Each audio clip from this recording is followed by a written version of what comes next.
Bom, então assim, as condições, elas podem gerar um efeito positivo ou negativo, né? Então, quando a gente está falando de temperaturas e a gente imagina, por exemplo, um animal que seja ectotérmico, né? Lagartos, anfíbios, enfim. A gente pergunta assim, mas por que as temperaturas, quando muito baixas, a gente sabe que quando muito baixas ou muito altas, elas causam um problema, que nem o exemplo lá do peixe que eu dei lá no início, que também é um animal ectotérmico. Então, assim, por que...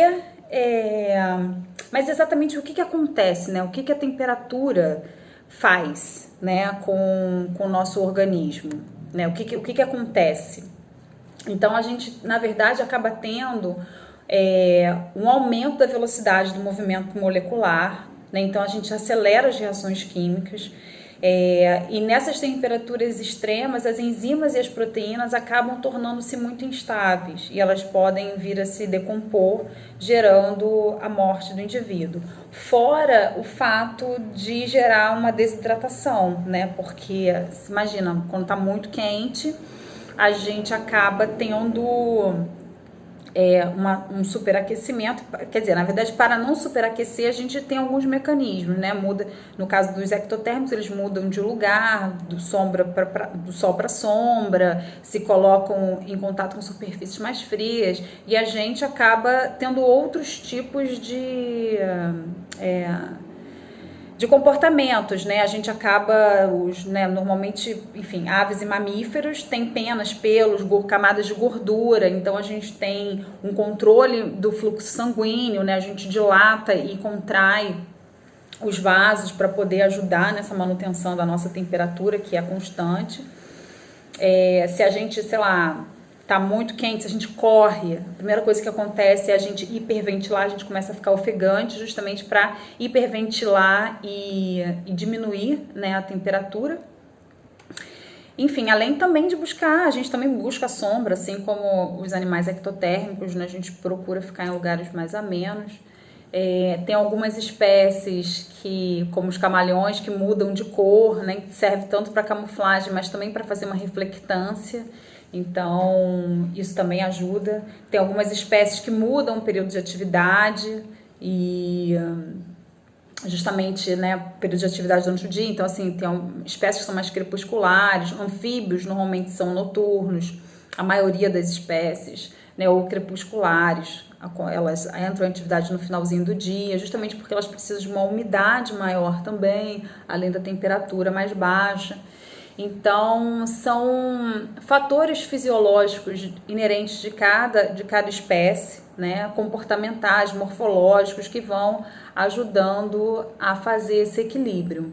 Então, tem espécies como, por exemplo, o urso solar, esquilos, lobos, que quando está no inverno, eles têm uma camada de gordura muito maior, e quando está no verão, né, quando é verão lá onde eles vivem, na distribuição geográfica, né, onde eles ocorrem, a camada de gordura é bem menor.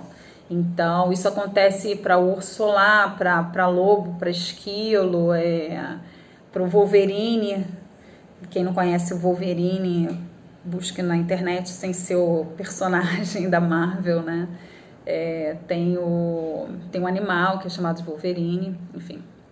Então, algumas espécies têm adaptações no corpo. Então, por exemplo, cactos, né, tem as folhas modificadas para espinho. Algumas plantas têm pelos e ceras, tudo para evitar o dessecamento, né? Às vezes, algumas plantas elas têm poucos estômatos, justamente porque pelos estômatos há perda de água, então elas diminuem o número de estômatos que elas possuem. Tem uma baixa relação superfície-volume, justamente para não perder tanta água. Então são mecanismos de adaptação, fisiológicos de adaptação. E aí, assim, as espécies também vão se adequando a essas condições.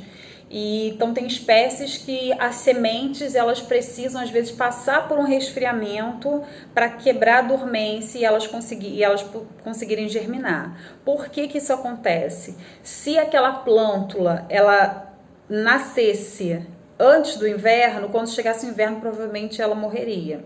Então, a semente, ela já vem de algumas plantas, né? As sementes, elas têm que passar necessariamente para o resfriamento para conseguir quebrar a dormência e aí sim germinar, tá? E o contrário também acontece. Tem espécies que às vezes, que nem o pinus, né? As sementes precisam, elas estão dentro, elas permanecem naqueles cones até que sejam aquecidas, e aí precisam ser aquecidas pelo fogo, né? Para poder realmente, aquele pinus tipo de Natal, né? Que, enfim, tipo de Natal, porque normalmente o pessoal usa às vezes para enfeite, né? Enfim, então, por que ela precisa passar por isso, né? Pelo fogo? Na verdade, aí já é uma outra situação, é porque aquelas plântulas, para elas terem maior chance de sobrevivência, elas precisam ter um solo com uma clareira, com espaço para elas poderem realmente germinar, porque se elas germinam numa época em que o solo já está dominado por outras espécies, elas não conseguem crescer e essa plântula acaba morrendo, tá? Enfim, então, para otimizar a sobrevivência, né, as chances de sobrevivência desses indivíduos, então existem essas estratégias de adaptações que vão ser evolutivas, né, que vão sendo criadas ao longo do tempo. Tem espécies que inclusive são afetadas pelo fotoperíodo, pela essa claridade do dia.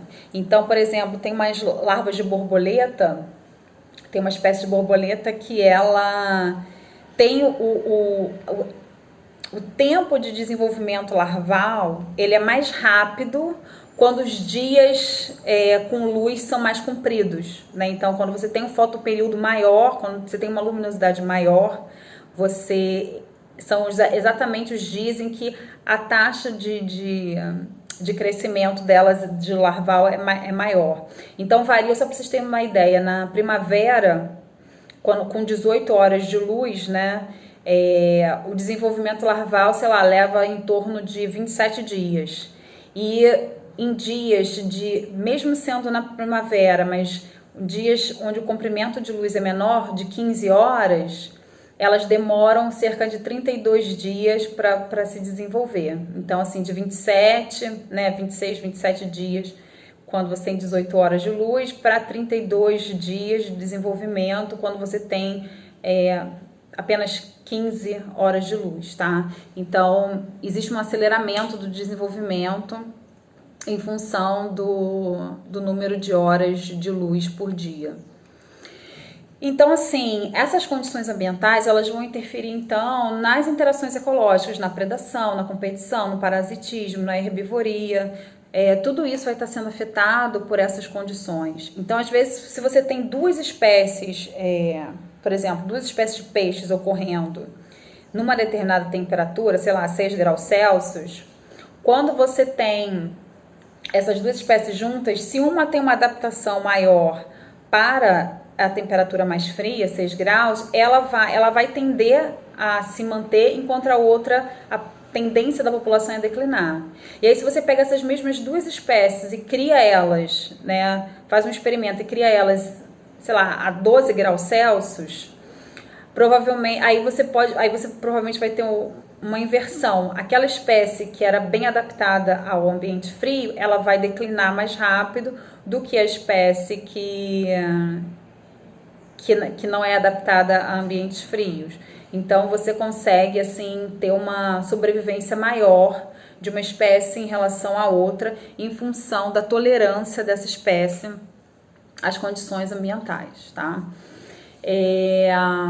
Então, assim, vamos lá, então, o que é condição? Condição é tudo aquilo que não é consumido e nem esgotado pela atividade dos organismos, tá? Então, a gente falou em luz, a gente falou em pH, enfim, pluviosidade. Então, assim, a gente tem o que acontece? A luz, né, a fotoperíodo, a luminosidade. Então, assim, são coisas são condições que existem, que os seres vivos precisam mas eles não consomem, essas coisas não são esgotadas porque os indivíduos estão usando, tá? Já os recursos, não. Os recursos, eles podem ser recursos bióticos e abióticos. E aí os recursos, sim, eles são consumidos, eles são utilizados pelo organismo ao longo do seu ciclo de vida, justamente para poder crescer, reproduzir. Então, e se um organismo está utilizando aquele recurso, está consumindo aquele recurso, esse recurso fica indisponível para os outros organismos. Então, por exemplo, se vem uma onça e pega uma onça pintada e pega uma capivara, tipo, aquela capivara, ela não vai estar disponível para uma outra espécie se alimentar dela, tá? Então, se eu tenho um abrigo, por exemplo, sendo ocupado por por uma raposa, outros indivíduos não vão poder ocupar aquele abrigo, então ele fica indisponível. Se eu tenho um local para nidificação que está sendo usado por um casal de aves, né, de uma espécie de aves, essa área não vai estar disponível para outros organismos, tá?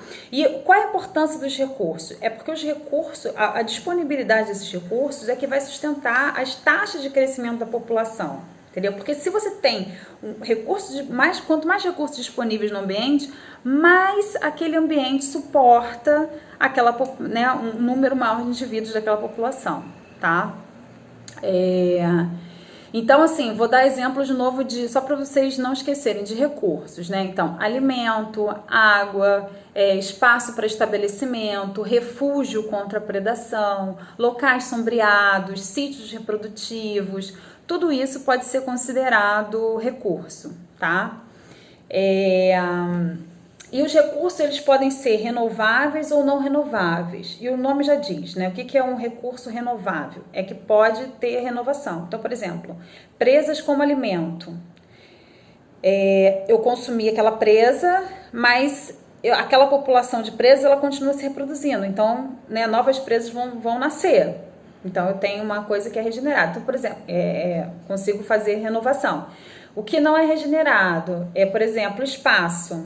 Se aquela espécie ocupa aquele espaço, sei lá, se tem um costão rochoso e aquela craca tá ocorrendo ali naquele costão, a não ser que realmente ela morra, fora isso, não vai ter espaço ali, aquele espaço ocupado por ela e, enfim, ele não vai ser renovável, tá?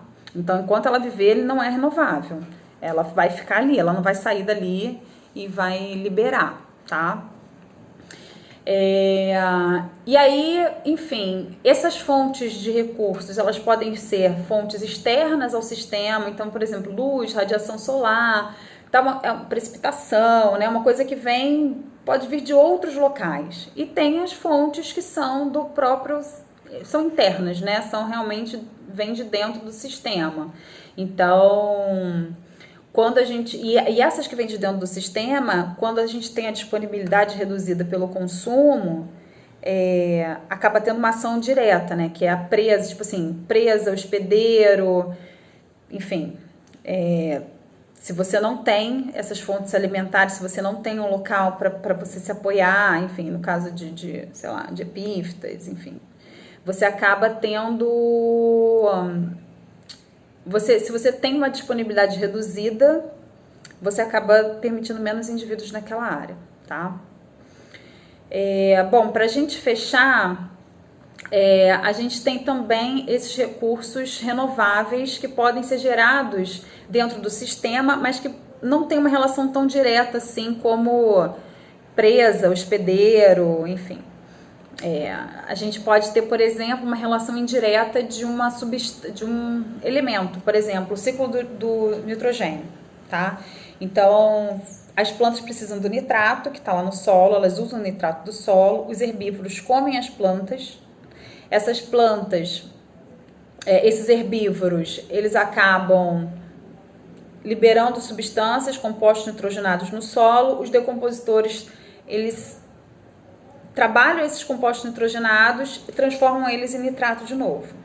Então, a gente acaba tendo uma relação indireta de renovação dentro do sistema. Então, só para não ficar confuso para vocês. Então, os recursos renováveis, eles podem ser de uma fonte externa, não quero que vocês decorem isso não, tá? Só para vocês saberem. Fonte externa, luz, radiação solar, precipitação, ou de fonte interna. E nessa fonte interna, eles podem ter uma relação direta, ou seja, a disponibilidade desse recurso vai diminuir de acordo com o consumo, como as fontes alimentares, tá? De presa, por exemplo. Ou então podem ter uma relação, elas podem ser de dentro do sistema, mas podem ter uma relação indireta, né? Como o ciclo do nitrogênio, que tá ali, ocorre tudo, mas não é uma relação direta, tá? Então, gente, eu espero que vocês tenham conseguido entender essa diferença entre recurso e condição. Qualquer coisa, tem 2 capítulos que eu coloquei, um sobre condições e outro sobre recurso, para vocês terem aprofundar um pouco mais o assunto. E qualquer dúvida, deixem lá no mural pra gente, ou anotem e a gente conversa no fórum, tá bom? Beijo!